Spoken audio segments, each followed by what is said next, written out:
ಸುರಭಿ, ಸುರಭಿ, ನೀನ್ ತಪ್ಪು ಮಾಡ್ಬಿಟ್ಟೆ ಕಣೆ. ಶಿವಾನಿ ಮೇಲೆ ಕೈ ಮಾಡಬಾರ್ದಾಗಿತ್ತು. ಅಮ್ಮ, ಅವಳು ಎಂಥ ಉಸಿರುವಳ್ಳಿ ಅಂತ ನಿನಗೂ ಗೊತ್ತು. ಏನೇನೆಲ್ಲ ಆಟ ಆಡಿದಾಳೆ ಅಂತ ನಿನಗೆ ನಾನು ಬಿಡಿಸಿ ಹೇಳ್ಬೇಕಾಗಿಲ್ಲ. ಅದೇನೇ ಆಗಿರ್ಲಿ ಕಣೆ, ನೀನ್ ಚಾಕು ತಗೊಂಡು ಅವಳ ಮೇಲೆ ಹಲ್ಲೆ ಮಾಡೋ ಮಟ್ಟಕ್ಕೆ ಯಾಕೆ ಹೋದೆ? ಅವಳನ್ನ ಕೊಲೆ ಮಾಡೋಷ್ಟು ಕೋಪ ಇದೆಯೇನೆ ನಿನ್ಗೆ? ಯಾಕೆ ಹಿಂಗ್ ಮಾಡ್ದೆ? ಅಮ್ಮ, ಆ ಕ್ಷಣಕ್ಕೆ ನನ್ನ ಕೈಗೆ ಏನ್ ಸಿಕ್ತೋ ಅದನ್ನ ತಗೊಂಡು ಹೊಡಿಯಕ್ ಹೋದೆ ಅಷ್ಟೇ. ನನ್ನ ಕೈಲಿ ಚಾಕು ಹೋಯ್ತು ಅಂತ ನನಗೆ ಖಂಡಿತ ಗೊತ್ತಿರ್ಲಿಲ್ಲ ಅಮ್ಮ. ಏನೇ ಹೀಗೆ ಹೇಳ್ತಾ ಇದೀಯಾ? ಏನಾದ್ರೂ ಹೆಚ್ಚು ಕಡಿಮೆ ಆಗಿದ್ರೆ ಏನ್ ಗತಿ?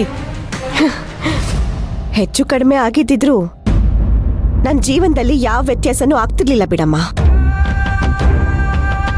ಇಲ್ಲಿ ನಿನ್ನನ್ ಬಿಟ್ರೆ ನನಗೆ ಯಾರು ಸುರಭಿ ಅಂತ ಒಪ್ಕೊಂಡಿದ್ದಾರೆ ಬಿಡು. ಆದ್ರೆ ನನ್ನ ಸುರಭಿ ಯಾವತ್ತೂ ಹೀಗಿರ್ಲಿಲ್ಲ ಕಣೆ.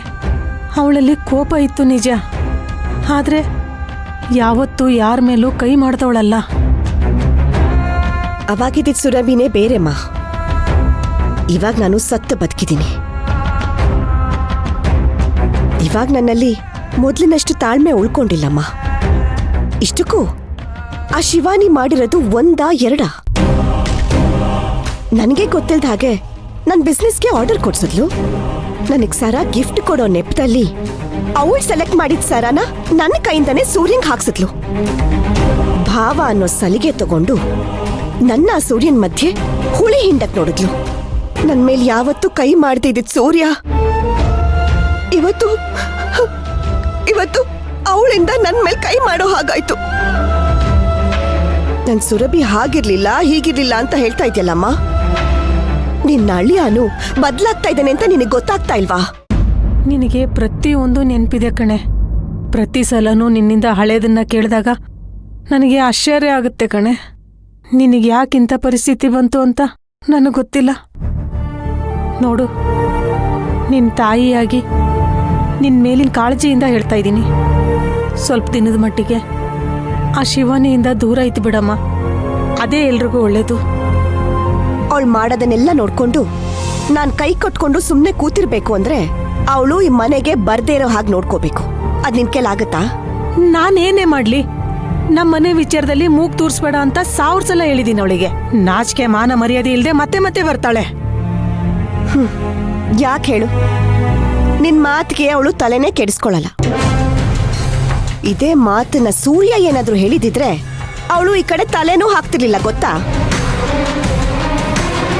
ಅವಳಿಗೆ ಪ್ರತಿಯೊಬ್ಬರ ಬಗ್ಗೆನೂ ಚೆನ್ನಾಗಿ ಗೊತ್ತು ಕಣಮ್ಮ.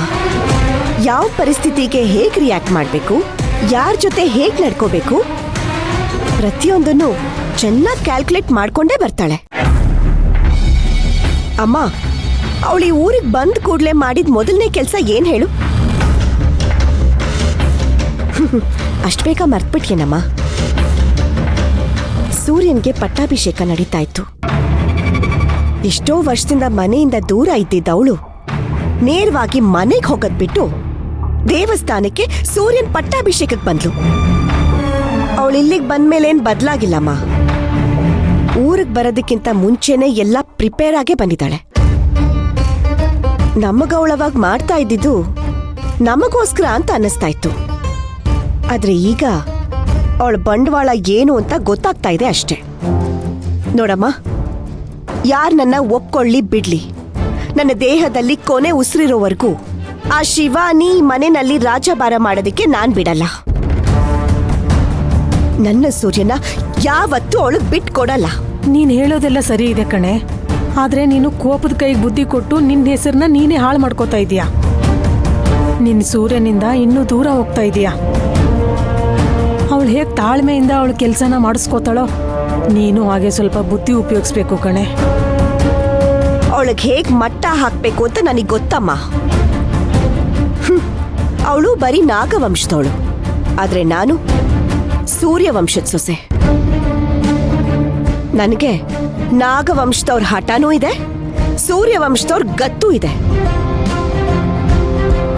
ಎಲ್ಲದಕ್ಕಿಂತ ಹೆಚ್ಚಾಗಿ ಆ ದೇವ್ರ ಆಶೀರ್ವಾದ ಇದೆ. ನಾನು ಮಾತ್ರ ಅವಳನ್ನ ಸುಮ್ಮನೆ ಬಿಡಲ್ಲಮ್ಮ.